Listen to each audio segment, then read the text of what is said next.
Hey everybody, I'm Zach. And I'm Jesse. You're watching Tesla Time News. Episode 447 on Now You Know.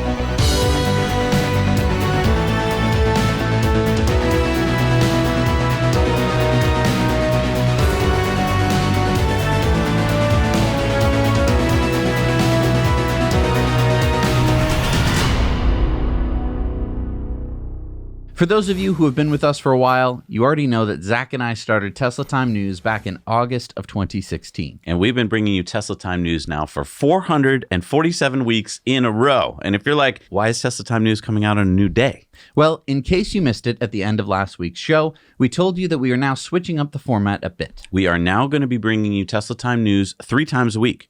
Obviously, it won't be a 1-hour show, but the news is happening even faster now. And with the time it takes to record and edit a 1-hour show once a week, often the news we're reporting on could be days or even a week old. With our new format, we hope to keep you better informed on the latest news. We're still going to be bringing you all the same segments of the show, but now brought to you over the course of 3 shows a week. Our awesome patrons will still get Patreon bonus stories and Investor Club bonus stories, just more often. And this will allow Jesse and I to have our weekends back. Right, because for the past 10 years, Zach and I have not had a weekend off. We were researching and writing from Thursday right up until we recorded the show on Monday mornings. Please forgive us if the first few shows are a bit rough. We and our wonderful team of editors are still getting used to the new format. All right, so on with the show.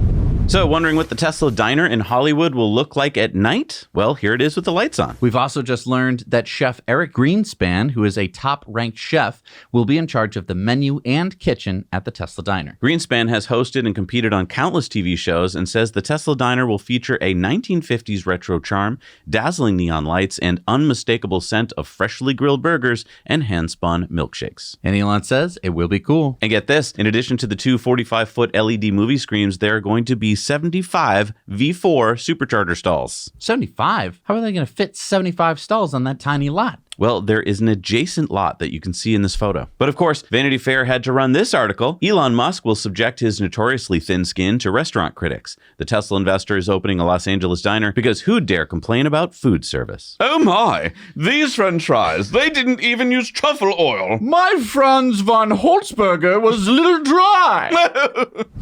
Thanks to DeleteMe for sponsoring this episode. We spend a lot of time online researching for this show and reading up on technology. But scammers and data brokers are also online and could be researching you and selling your personal details. You have a right to stay private. That's why we use DeleteMe to protect our personal data. DeleteMe is a hands-free subscription service that will remove your personal information that's being sold online. Information like your name, your age, where you live, your photos, your email address, and more. DeleteMe's mission is simple: to remove customers' information from search results. We believe in the right to own, manage, and remove your personal information. Once you sign up, you'll get a privacy report in 7 days. DeleteMe will remove all your personal data. DeleteMe monitors sites and repeats removal as needed. And their privacy experts remove you from hundreds of data brokers all year long. You can also make custom removal requests. DeleteMe provides regular privacy reports that clearly show each individual signed up for their service and just how much data was found, where it was found, and where it was removed. As we reported last week, DogeQuest is posting private information about us Tesla owners.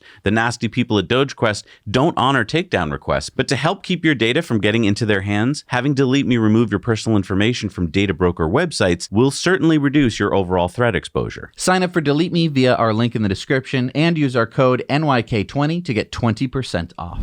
So today on Demented Tesla Vandals, we have this report from Cake News in Kansas. This idiot in Wichita, Kansas, keyed Abigail Gill's new Tesla on March 20th while her and her family were eating at Olive Garden. A personal vehicle does not affect Elon. If anything, it's giving him more money to fix the vehicle that you damaged. It's not damaging who you're thinking it is. He keyed this side as well, which, as you can see, this side, it even looks like it affected above the tire. Abigail is in a wheelchair, so good job, insane Tesla hater. You didn't accomplish anything towards your goals, and when law enforcement catches you, you are going to be arrested. Should be easy. The Wichita police have the date, time, place, and face. Elon says, wow, this was just mean and cruel. And this just in, it appears that the Wichita police have found him and arrested him. Wichita police said great investigative work by our property crimes detectives led to the identification, location, arrest, and charges against Jonathan Earhart. On March 27th, just a week after the vandalism, the Wichita police arrested 30-year-old Jonathan F. Earhart,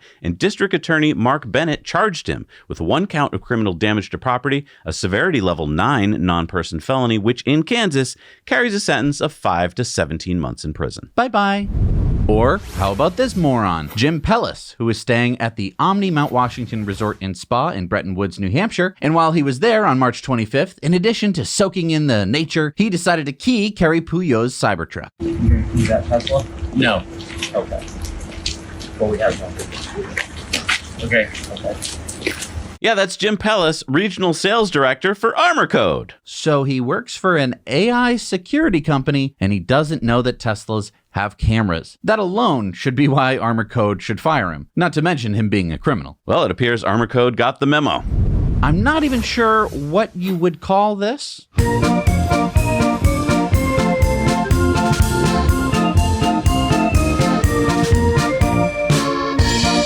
This is deranged Tesla road warrior DeMarkian Cox, 33 years old, who's caught on Tesla's SentryCam footage ramming his four-wheeler into a Cybertruck at the Golden Palace restaurant parking lot in Texarkana, Texas on March 25th. Must have been a lot going through the air on March 25th. This was part of the vandalism spree that he did that day, targeting multiple Teslas in the city. Cox faces failure to identify and felony criminal mischief charges after giving a fake name to police, who later identified him from the footage. He's held on a $105,000 bond at Bi-State Jail. He was caught later in a Lowe's parking lot nearby attacking 2 other Teslas. You can see in the footage that he's backing up to hit the Cybertruck again because he's not doing any damage.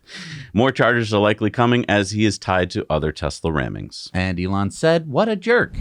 And remember the firebombing of the Tesla Collision Center in Las Vegas on March 18th that we reported on last week? Well, police have arrested 36-year-old Paul Kim and charged him with arson and possession of an explosive device. Las Vegas Metro PD Assistant Sheriff Dory Corrin said he used what appeared to be multiple Molotov cocktails and firearms to conduct his attack. 5 Teslas were damaged, and Kim has been charged with 15 felony counts. Now, most of these morons are going to get caught and punished for doing these crimes, which shows you how deranged and delusional they are. Elon says legacy media propaganda is what convinced this guy to do it. Same media that convinced assassins to target the president. Elon went on to say a weak mind is easily influenced by propaganda. Sure is insanely ironic that the people shooting bullets into Tesla stores, burning down cars, and generally being violent are calling me a Nazi when I have done literally zero violence at all. And what is likely to be the first of many civil lawsuits for damages against a Tesla vandal was filed last Tuesday in Tarrant County, Texas, against Rafael Hernandez, who keyed this 2022 Model X on March 16th at the Dallas-Fort Worth Airport parking lot. The crime was caught on SentryCam. Wait, that's the vandal that we reported on last week. Yep, that's 56-year-old Rafael Hernandez. Now, under plaintiff, it says John Doe. Yes, that's because the plaintiff is filing under a pseudonym to protect his privacy interests as a victim of a targeted threat, vandalism, and property damage. So how much is the plaintiff filing for? Well, the suit seeks damages for emotional distress, mental anguish, lost wages, and property damage for $1 million. $1 million. Wow, and that's just the first lawsuit. But I mean, lawsuits cost money to file. Well, lawyers like David Cugini, Esquire, are offering this. If anyone in Ohio has a Tesla and it gets vandalized, call me. I'll represent you for free. And what does Elon think about this first ever lawsuit against a Tesla vandal? He said, great. So hold strong, Tesla community. As you can see, many of these whack jobs are being caught, and as the word gets out, this craziness will come to an end. Or you could do this. So it seems the Financial Times can't understand finances. Yeah, the Financial Times published this article written by Dan McCrum and Stephen Morris on March 19th. $1.4 billion is a lot to fall through the cracks, even for Tesla. But then, a few days later, after getting blasted by readers, they published this retraction, filling in that Tesla crack, where they had to admit that they didn't know what they were talking about. Yeah, the Financial Times was essentially accusing Tesla of using fraudulent accounting, but it turns out that the Financial Times didn't know how to read a financial statement. Nice work, Financial Times. going for the FUD, but falling flat on your face. This is, again, why you can't trust the legacy media. They hate Tesla and will print anything to try to bring Tesla down. And they're stupid, so they'll just go, oh, I thought the gross profit was different, and now I'm an idiot. And Elon said the Financial Times can't do finance math. And Tesla posted, and I think the funny part is at the end of the article, there's that ad to try and get you to subscribe, and it's like, impartial reporting, expert analysis, informed opinion. Wait. Every word of what you just said was wrong. None of that's true. No. That's all wrong. All right, let's see if we can get this one. XAI acquired X Corp on Friday. Yeah, let's let Elon explain. XAI has acquired X in an all-stock transaction. The combination values XAI at 80 billion and X at 33 billion, which is 45 billion less the 12 billion in debt. Elon went on to say, "Good job, guys." Now, Yaroslav, who works at XAI, posted, "We no longer need 2 laptops. Totally worth it." So what does he mean by that? Well, basically before, when both companies were separate, XAI was using X data. You mean from X posts? Right. Kind of what makes Grok, their AI, so great, in my opinion, is that it gets fed data from X, where lots of smart people are talking about cutting edge issues. But before, XAI engineers had to treat the two companies separately, careful to keep track of what data was being used, because I assume there was like this payment from XAI for X's data. Oh, and now that they're the same company, that becomes a whole lot easier. 1 laptop instead of 2, so to speak. Exactly. Now, you remember when YouTuber Mark Rober released that video a couple weeks ago showing his Tesla in FSD hitting a Roadrunner fake wall. Except that he wasn't in FSD, and it looked like, well, there was a lot of shenanigans. Well, Kyle Paul has tested the same thing now multiple times in his 2024 Tesla Model Y using hardware 4 with full self-driving 13.2.8. And as you can see, he said you can't fool a hardware 4 Tesla using FSD. Now, I do want to point out he also tested a 2022 Model Y with hardware 3, and that did not see the wall. But hardware 4 did. Exactly. All right, some SpaceX news. Vietnam said last Wednesday that they will allow Starlink satellite service to begin in the country on a trial basis. Elon said, cool. Cool. Elon posted that Starlink is now available in Oman. Starlink is now available in Armenia. And Starlink's now available in Azerbaijan. NASA has added Starship to their Launch Services 2 contract, so that's cool. And Elon posted the first time humans will be in polar orbit around Earth launches on Monday, so that's tomorrow. Yeah, so this launch is actually going to go over the poles, and humans have never done this orbit before. I know, it's really cool. All right, it's time for Into the Future, sponsored by our friends at Henson Shaving. If you want to get the best razor in the world, use our code NYK at checkout, and you'll get a box with 100 blades in it for free. So did Elon predict what is about to happen with full self-driving cars? Well, back in 2016, when we started Tesla Time News, Elon wrote in his Master Plan Part 2, "We expect that worldwide regulatory approval will require something on the order of 6 billion miles of driving." And Tesla AI posted, collectively, the Tesla fleet has driven more than 3.6 billion miles on FSD. First beta, then supervised. 2.16 billion miles in 2024 alone. Well, according to Dylan Loomis, at the end of 2025, Tesla should be at about 7 billion plus miles cumulatively with unsupervised approval in key global markets, closer than many think. We're not there yet, but given this prediction was in 2016 when self-driving was still in its infancy, this is crazy. That is crazy. That's almost 10 years ago when Teslas could basically just keep to a lane on the highway. And Elon could see 10 years down the road to this day, which may be upon us this year, a day when regulators see that self-driving cars are so safe that they should be allowed to drive us humans around on public roads. All right, we're back from our Patreon bonus stories. It's time for Elon's X's of the Week. David Carr said, "Good evening, Captain. Hey, what are your thoughts on Elon's patch on his jacket?" And William Shatner responded, he has excellent taste. And Farcaster GGen2 said, "You said something nice about Elon, but really, has anyone reached out to you about being at Starship launch to Mars next year? You really should be." And Captain Kirk said, have I ever said anything bad about him? No matter how murky the present may seem, the future is very bright, and I believe Elon Musk represents the future. And no, I'm not going to Mars. Elon said, "Hop in, let's go to Mars." And Shatner said, only if you're there in the seat next to me, my friend. Oh, and I got a snazzy jacket too. And Elon posted 2 rocket emojis.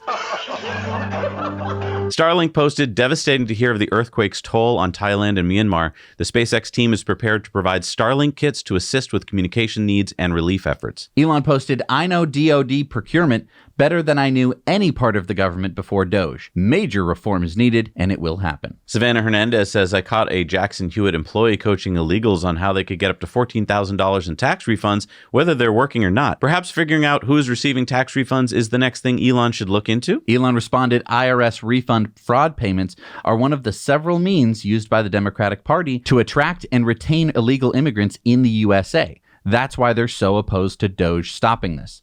The Democratic Party is aiding and abetting fraudulent government payments to illegals in order to establish a permanent one-party majority nationally, just like they did in California. The more you look into it, the crazier it gets. All right, it's time for Supercharger reviews. Let's see what we got out there. Hey, Zach and Jesse. We've got a new 6-stall Tesla Supercharger here in Ruakura in Hamilton, and it's a little bit out of the way, but it's good that Hamilton's got a second option now, other than the mall in Te Rapa at the base. There's a cafe nearby here called Camarosa, but it is a little bit out of the way, but it is good if you just want to get back on the motorway heading up to Auckland. So overall, I'm going to give it an 8.5 out of 10. Now you know. G'day, Zach and Jesse. Here we are in southern New South Wales, still at a town called Albury. It's on the border of Victoria. This is Australia's first version 4 superchargers. You've got 16 stalls here. It's in the second level of the commercial club car park. Commercial clubs just over here. That's the gambling facility, so you have to sign in to use the facilities here, but just one block down is the public toilets in QE2 Square. And we're just straight off the main street in Albury, and there's lots of shops and facilities in the main street. I'm going to rate this maybe an 8.5 out of 10. Now you know. Hey, what do we got for new Superchargers this week? We got a lot. Number 21 in Belgium is the 12-stall version 4 at Remouchamps, Belgium. The 10-stall version 4 in Tampa. Number 187 in Texas is the 8-stall at Caldwell. Expansion from 10 to 20-stall version 4 in Zaragoza, Spain. The 2-stall version 2 in Changsha, China. The number 2206 in China, the 3-stall version 3 in Jiajiang. The 8-stall version 4 at Charleville, Missouri, France. An expansion from 8 to 16 stalls in Saint-Brieuc, France. An expansion from 28 to 60 stalls, version 2s, 3s, and 4 stall in Mont-Lemar, France. Number 240 in Canada, the 12 stall in Blind Bay, British Columbia. An expansion from 28 to 48, version 3 and 4 stalls in Verzon, France. The 12 stall version 4 in Cologne, France. An expansion from 8 to 20, version 3 and 4 stalls in Loan, Germany. The 8 stall version 4 in Sprucefield, UK. Number 68 in Georgia is the 24 stall version 4 in Austell, Georgia. The 12 stall version 4 in Jacksonville, Florida. Number 219 in France is the 7-stall version 4 at Fontaine-les-Dijon, France. The 8-stall version 4 in Allershausen, Germany. Number 83 in Spain is the 12-stall version 4 at Rivas Vacia, Madrid, Spain. Number 50 in Colorado, the 16-stall version 4 in Highlands Ranch. Number 34 in Alabama is the 12-stall version 4 in Altmore, Alabama. The 8-stall version 4 on the move in Knowsley, UK. The 16-stall version 4 in Cheshunt, UK. Number 186 in the UK is the 4-stall version 4 on the move in Burnley. Number 82 in North Carolina is the 12-stall version 4 in Avon. Number 11 in Iceland, the 12-stall version 4 in Blondus, Iceland. The 8-stall version 4 in Motten, Germany. The 8-stall version 4 in Wittlich, Germany. The expansion from 4 to 10, version 3s and 4 stalls at Wernberg-Koplitz, Germany. Number 256 in Germany. Number 1418 in Europe is the 4-stall version 4 in Augsburg-Hallstetten. The expansion from 12 to 20 stalls in Detroit, Michigan. Number 54 in Nevada is the 20-stall version 4 in Las Vegas. Number 189 in Florida and 2,597 in the United States is the 12-stall version 4 at Lake City, Florida. And number 7151 in the world, number 3 in the Philippines, is the 4-stall version 4 in Mandaluyong, Shangri-La Plaza, Philippines. Thank you for spending your valuable time with us today. We'll see you in a couple days to catch up on the next installment of exciting Tesla, Elon, and SpaceX news here on Tesla Time News. We'll see you then. Now you know.